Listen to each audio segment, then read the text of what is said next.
বন্ধুরা, আজকের ভিডিওটা কিন্তু খুবই গুরুত্বপূর্ণ হতে চলেছে, কারণ আপুইয়াকে কেন আমি প্রত্যেক ম্যাচে সেরা বলছি এবং আজকেও আপুইয়া কেন সেরা ফুটবলটা খেলেছে সেটা আপনাদেরকে জানাবো।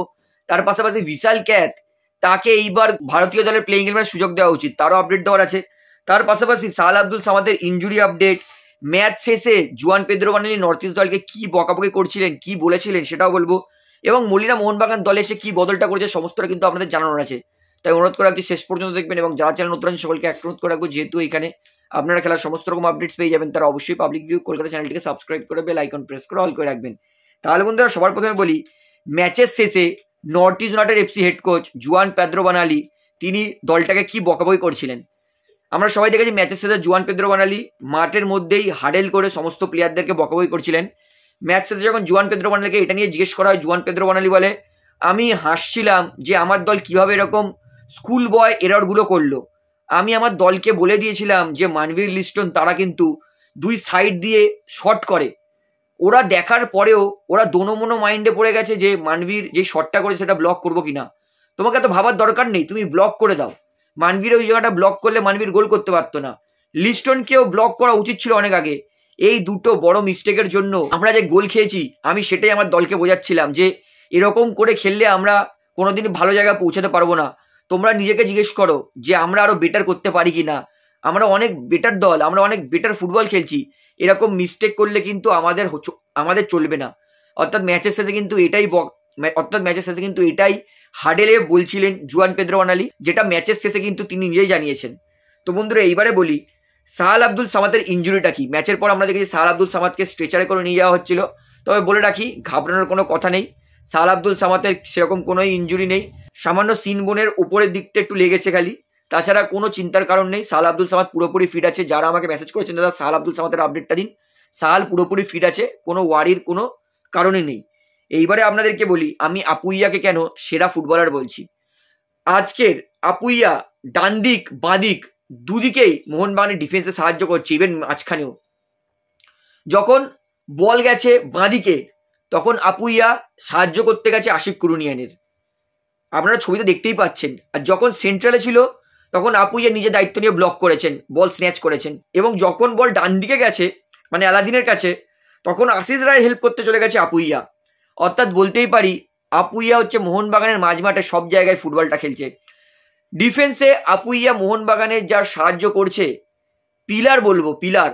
কার্ল ম্যাথিউ একটা বিদেশি প্লেয়ার যেমন খেলতো আগে, আপুইয়া কিন্তু সেরকম ফুটবলটা খেলছে, ইভেন আরো বেটার ফুটবল খেলছে মনে হচ্ছে আমার। আপুইয়া নো ডাউট মোহনবাগানের জন্য কিন্তু আনসাং হিরো। ডিফেন্সিভ মিডফিল্ডাররা কোনোদিনই কিন্তু সেরকম বাহবা পায় না, কারণ ডিফেন্সিভ মিডফিল্ডারের মেন কাজ হচ্ছে কি ইয়েলো কার্ড খাওয়া, কথায় মানুষ বলে। তো মানে ডিফেন্সিভ মিডফিল্ডারের কাজ হচ্ছে কি সব জায়গায় আমার ডিফেন্সে যাতে কোনো ক্ষতি না হয় তার আগে আমি ট্যাকেল করে নেওয়া। আপুইয়া লাস্ট 3টে ম্যাচে 3টে ইয়েলো কার্ড নিয়ে খেলছেন, মানে লাস্ট 3টে ম্যাচে আপুইয়া একটা ইয়েলো কার্ডই খায়নি। মানুষ মজা করে বলে যে ডিফেন্সিভ মিডফিল্ডার ইয়েলো কার্ড খাচ্ছে মানে সে নিজের কাজ করছে, ঠিক, কিন্তু আপুইয়া প্রমাণ করেছে যে ভাই আমি ডিফেন্সিভ মিডফিল্ডে খেলছি, আমি ইয়েলো কার্ড না খেয়েও আমার কাজ ঠিক করে করতে পারবো। আপুইয়া স্যালুট ম্যান, সত্যি করে বলছি। লাস্ট 3 ম্যাচ ধরে এত ভালো ডিফেন্স করছে, অফেন্সে খেলছে, কিন্তু ইয়েলো কার্ড একটা কনসিড করেনি লাস্ট 3টে ম্যাচে। এর জন্য আমি আপুইয়াকে যত স্যালুট বলবো তত কম। আপুইয়া জানে যে আমি ইয়েলো কার্ড খেলে আমি পরের ম্যাচে বসে যাব। নো ননসেন্স ট্যাকেল করছে, রেফারির সঙ্গে আর্গুমেন্ট করছে না, কোনো ভুলপাল ফাউল বা কাউকে টেনে ফাউল এরকম কিচ্ছু করছে না, প্রপার ফুল কনফিডেন্স নিয়ে ট্যাকেল করছে। আমি এই জন্যই বলছি যে এই বছর মোহনবাগানের সব থেকে ভালো সইয়ের মধ্যে অন্যতম সই হচ্ছে আপুইয়ার সইটা। আউটস্ট্যান্ডিং খেলছে, তো এক ফোঁটাও সন্দেহ নেই। এইবারে আমি ভিশাল ক্যাথকে নিয়ে বলবো আরও একবার যে আমি আর কি বলবো, যে ভিশাল ক্যাথ নিজেকে কি করে প্রমাণ করবে যে সে ইন্ডিয়ান টিমে খেলার যোগ্য। যেইভাবে ভিশাল ক্যাথ প্রতিদিন মানে ক্লিনশিট নিচ্ছে, আজকেও ভিশাল ক্যাথ জায়গায় অন্য কোনো গোলকিপার থাকলে না গোল খেয়ে যেত। ভিশাল ক্যাথ যা দুটো সেভ করেছে, আমি শিওর অন্য কোনো গোলকিপার গুরপ্রীত থাকলে শিওর গোল খেয়ে যেত, কারণ গুরপ্রীত গ্রাউন্ডার সেভ তার একদমই খারাপ। গুরপ্রীত লম্বাতে গ্রাউন্ডের নামতে নামতে বল বেরিয়ে যেত। আমি বারবার বলছি, অনেকে বলছে যে ভিশাল ক্যাথ ইন্ডিয়ান টিমে থাকার যোগ্য, ইভেন আজকে মোহনবাগানের কোচও বলে দিয়েছে যে আমি মনে করি লিগের বেস্ট গোলকিপার আমাদের দলে আছে ভিশাল ক্যাথ। ভাই মনোলোককে কি বলবো। আর এর পরের ম্যাচে যদি ভারতে প্লেইং ইলেভেনে ভিশাল ক্যাথ গোলকিপিং না করে, আমি সত্যি কথা বলছি ওই ম্যাচটা দেখবো না। আমি বলে দিচ্ছি আমি ম্যাচটা দেখবো না ভাই। একটা প্লেয়ারের সঙ্গে অন্যায়ের একটা লেভেল ক্রস করে দিয়েছে এবার। যদি এর পরের ম্যাচে ভিশাল ক্যাথ প্লেইং লেভেলে না খেলে ভারতের, আমি সত্যি কথা বলছি ম্যাচ দেখবো না আমি আর। তো বন্ধুরা এইবারে আপনাদেরকে বলি, হোজে মলিনা তিনি মোহনবাগান দলে ঠিক কি কি পরিবর্তন করেছেন। সত্যি কথা বলছি আমি নজর লাগাতে যাই না, কিন্তু মোহনবাগান দলে এরকম ফিটনেস আমি হাবাসের আন্ডারেও দেখিনি। হাবাসের আন্ডারেও মোহনবাগানের প্লেয়ারদের ইনজুরি প্রচুর হতো, কিন্তু মলিনা তার আন্ডারে মোহনবাগান প্লেয়ারদের ফিটনেস ধরা ছোঁয়ার বাইরে। সিজনের মাঝখানে আমাদের প্রত্যেক সিজনে এমন হয় যে সিজনের মাঝখানে মোহনবাগানের কোনো প্লেয়ার ইনজুরি লেগে সে টুর্নামেন্ট থেকে ছিটকে যায় বা সে 6-7 প্লেয়ার ম্যাচের জন্য বাইরে বেরিয়ে যায়, এবং প্রত্যেক উইন্টার ট্রান্সফার উইন্ডোতে মোহনবাগানকে 1 থেকে 2 প্লেয়ার সই করতে হয় যার জন্য। কিন্তু ভগবানের কৃপায় এবং মলিনা জানি না কি করেছে, মোহনবাগানে কিন্তু এরকম সাচাস ইনজুরি নেই। এবং আমি এইটুকুনি হলবে বলতে পারি, এই মোহনবাগানকে কেউ থামাতে পারবে না আনটিল ইনজুরি। যদি মোহনবাগান দলে কোনো প্লেয়ারের ইনজুরি লেগে যায় সেক্ষেত্রে মোহনবাগান দল থামলেও থামতে পারে।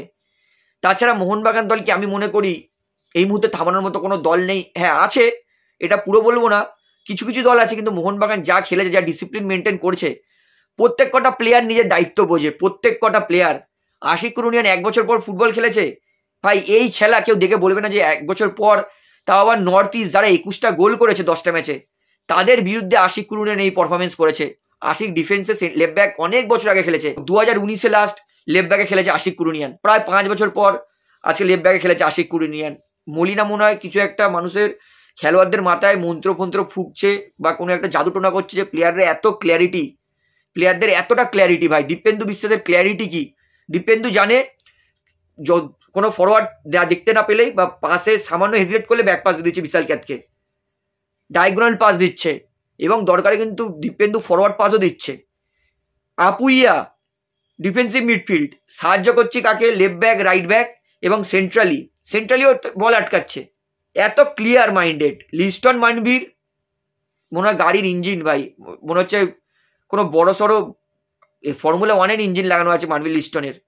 ডিফেন্স তারপরে অ্যাট্যাক, ভাই কি খাচ্ছেন মানভীর লিস্টন, কোনো এনার্জি ড্রিঙ্ক, সেই এনার্জি ড্রিঙ্ক মানে আমাদেরকে দিলে আমি তো প্রতিদিন খাবো মানভীর লিস্টন এনার্জি ড্রিঙ্ক যদি পাই। ভাই এই প্রত্যেক কটা প্লেয়ারের পুরো একদম ক্ল্যারিটি আছে যে কাকে কি করতে হবে। এবং সত্যি কথা বলছি, যদি পেট্রাটস আর জেমি ম্যাকলারেন যদি চলে যায়, চমকে যায়, এই দলে ফর্ম ফিরে পায়, ধরাছোঁয়ার বাইরে হয়ে যাবে। এই মুহূর্তে মোহনবাগান দলে 2 প্লেয়ার যারা এখনো ফর্মে ফিরতে পারেনি, সেটা হচ্ছে পেট্রাটস আর ম্যাকলারেন। এই 2 প্লেয়ারের ফর্মে ফেরার আশায় আছি। ফিরে গেলে মোহনবাগান আমি মনে করি যে কোনো এসিএল টপ টায়ার লিগের বিরুদ্ধে মোহনবাগান ভালো ফাইট দেবে, জিততে না পারুক ভালো ফাইট দেবে বলে আমার মনে হয়। আউটস্ট্যান্ডিং খেলছে, তো অনেকটা শ্রেয় আমি মলিনাকে দেবো, এবং যে মোহনবাগানের বর্তমান ফিটনেস কোচ আছে তাকেও দেবো। তো যাই হোক বন্ধুরা, এতটাই বলার ছিল, আশা করি সমস্তরা আপনারা বুঝতে পেরেছেন। তো মোহনবাগানের এত ভালো খেলার কারণটা কি সেটা আমাকে কমেন্টে জানাবেন। তো ভিডিওটা এখানে শেষ করছি। ভিডিওটি ভালো লাগলে অবশ্যই লাইক করুন, কমেন্ট করুন, শেয়ার করুন, এবং চ্যানেলে নতুন সকলকে অবশ্যই পাবলিক ভিউ কলকাতা এই চ্যানেলটিকে সাবস্ক্রাইব করে বেল আইকন প্রেস করে অল করে রাখবেন। ধন্যবাদ।